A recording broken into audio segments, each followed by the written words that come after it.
The charger app pinged his plate at 2:11 a.m. The alert looked like any other small demand a phone makes in the night. I was awake because the radiator had begun its winter percussion, and because guilt is louder when it's hypothetical. The screen lit my face with a sentence I didn't know how to hold.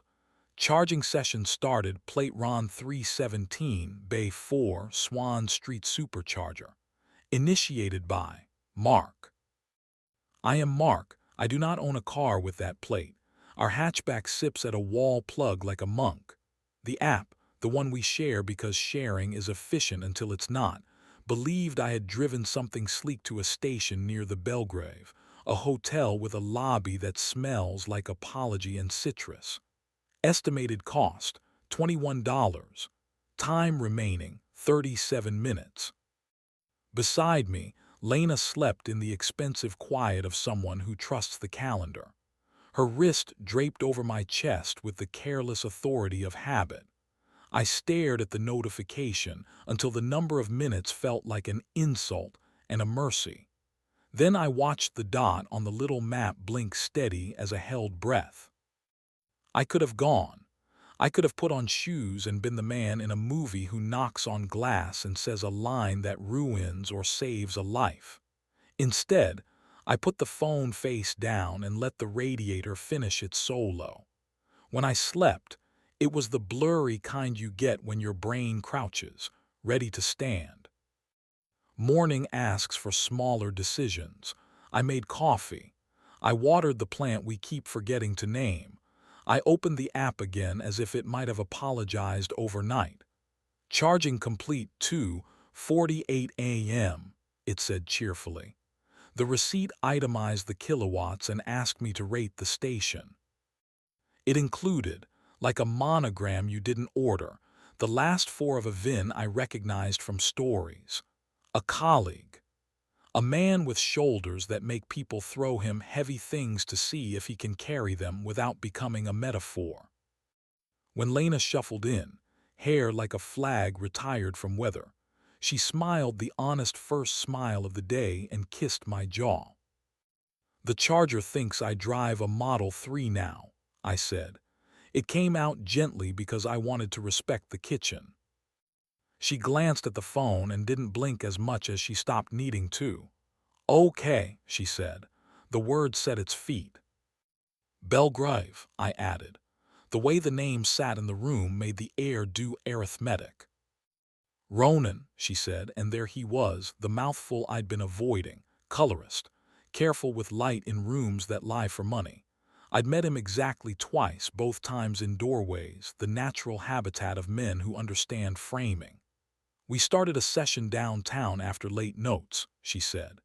"He was out of battery. He made a joke about being punished by physics. I let the app pay because it was open and because I liked being helpful in a way that didn't require saying anything excellent." "Do you love him?" I asked. The choreography I keep promising myself I won't perform and then do because sometimes cliches hold the floor still. She looked at the mug, then at me. "I don't know," she said.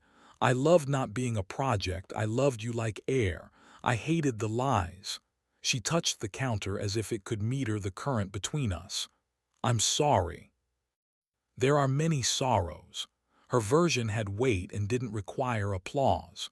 We stood with the ordinary between us, kettle, plant, chipped bowl that refuses to retire, and let the room decide if it could bear the rest. "A month," I said. Pause, you at Maya's, me at Liam's. Ugly chairs and sentences we don't enjoy. No parking garages. No chargers at night that think I am generous to strangers.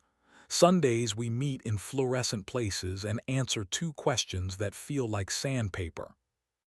"Which ones?" she asked, because we're both better at rules than improvisation. "When did you want to run? When did you want to stay?" "Yes," she said, immediate. Relief is rude like that. It arrives without asking if it's allowed. We packed the survivable nouns. She took the sweatshirt that shrinks her into the thing my hands like to lift. I took the plant and the blanket that pretends to be handsome. At the door, she reached up and steadied my face with her thumb and forefinger, our private version of aligning a photo. "Can I?" "You can kiss me," I said, "not as bail, as true." We kissed the kind you keep, because it leaves the room intact. My hand slid under the hem of her shirt and found the warm strip above her waistband. Her breath did the private double in my ear that has been our license to live. We stopped because we said we would. The pride that followed felt like muscle rather than costume. Liam's couch has heard men count receipts until the light breaks. He handed me a blanket and turned on a game where points behave like facts. I slept like somebody had turned me to a lower setting rather than off. At noon, a text from an unknown number. "This is Ronan. I'm canceling the Belgrave. If you want to see the person and not the plate, I'll be at the bench by the canal at 3. If not, I will practice absenting myself like a grown-up." He was there early because competence arrives with a head start. He wore a coat that made sense, a face learning humility on purpose, hands that looked like they apologized before they touched anything. He didn't offer a hand. He let me sit first. "I'm stepping back," he said. "Not for points. I told her I don't want to be the reason she gets good at lying. I'm off the cut for a month. I'll be grading pantry staples and regretting adjectives." "Switch floors," I said. "Give her hallways that aren't your biography." He nodded, a small bow to gravity. "No cameo," he said, not like a promise, like an instruction. Therapy lived in a room allergic to charm. Mismatched chairs, a rug with a stain in the shape of a peninsula, a window that insists on honest light. The therapist asked for verbs that survive ugly bulbs. "I wanted to be chosen without auditioning," Lena said. "I wanted trust to be a savings account," I said. I withdrew and called it faith. We did smaller math too. Who buys coffee and who forgets? Who texts when running late and who decides lateness is an identity? Who washes the pot and who claims that soaking is a plan? We left with eyes like we'd been politely hit and backs that remembered standing is a skill. In week 2, I met Myra because the city likes to send someone with a bench when you've decided to be decent. She sat counting the geese that pretend they invented contempt, then looked at me like she already knew my story had an appliance in it. "Bad notification?" she asked. "Charger app adopted a stranger," I said. "They're nutty," she said. "So are we." We walked the long loop and made sentences that didn't audition. She told me about loving a man who kept receipts in his head and an alibi in his pocket. I told her about electrons and how much trouble they can cause when they move in the wrong circle. At the corner where the streetlight forgives equally, we kissed once. Not a theft, a pulse. My hand found her shoulder with a permission that would pass morning inspection. Her mouth learned the pace of a person who wants to like himself later. We stopped while stopping still felt like a skill. "Choose boring," she said, smiling as if she just offered me interest that compounds. "Earn heat." On Sundays, Lena and I sat under fluorescent honesty and answered our questions. She wanted to run when the editor said quick pass and meant new job. She wanted to stay when she pictured us old and territorial about the good jar for rice. I wanted to run when an ad for the Belgrave passed on a bus like a rumor. I wanted to stay when I imagined her hand under my shirt in the kitchen for no reason, but the body being a room and us being welcome. The app kept trying to sell me convenience. "Your car is waiting," it lied, and I rated the station 1 star for audacity. On day 19, Lena sent a screenshot. "Removed vehicle, Ron 317. No caption. On day 21, the app forgot my name for a second and called me guest. I laughed alone in the bathroom and promoted myself back to owner as if titles were armor. I took the long way home from work and passed the Swan Street Supercharger because we've all got a taste for reenactment. Bays glowed with cars performing Patience. In Bay 4, a couple leaned against a hood, faces lit by their phones, two people rehearsing the pose that says we are safe from the morning. I felt the old urge rise. The hallway, the glass, the line I could say. I kept walking. Decency has a gravity you can learn if you practice not performing. On day 30, Lena came back with a bag and a face that remembered the house. We made tea without speeches. The kitchen did its honest light. The plant angled itself toward a square of permission. "Rebuild," she said. "Rebuild," I said. "Slow, no monuments. We date in our own apartment like it's affordable and lucky. We schedule boredom. We report temptation like weather and don't pretend umbrellas are character.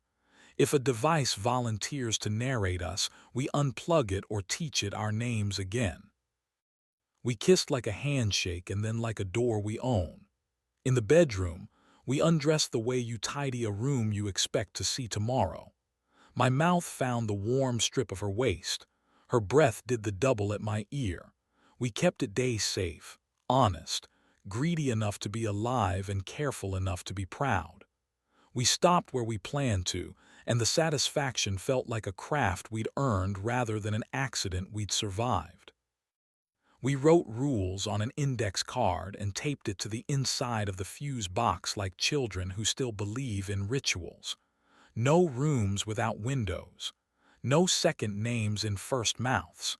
If a bill arrives for a place we didn't go, we read it together. If a bay glows and your blood wants lines, we walk. Ronan sent one more text the size of a receipt. No cameo. I wrote back none. I meant it with the kind of generosity that doesn't have to applaud itself. Myra sent a photo of a bench at noon with the caption, "Choose ordinary. Earn heat." I told her we were trying. She sent a heart that looked like it had already paid rent.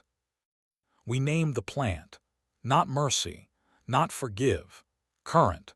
Because it moves toward whatever light we choose and because electricity isn't a villain, it just goes where you let it. The app still pings sometimes with its small, useful lies. Last night, while the water insisted the pasta be reasonable and the apartment practiced being a house, Lena slid her hands under my shirt and rested her palms on my stomach with the kind of ownership you renew rather than assume. We swayed without music. My phone buzzed on the counter. "Charging available near you." I turned it face down like you shush a child in a church you don't believe in. "This is the station I want," she said into my neck. "It's the only one I can afford forever," I said. We ate too much Parmesan and made fun of the basil for trying to be glamour. Later, we brushed our teeth like colleagues in a company with good benefits. In bed, she turned toward me with the confidence of a person whose name is the one the room knows how to say. Outside, the city plugged itself into neon and lied for money.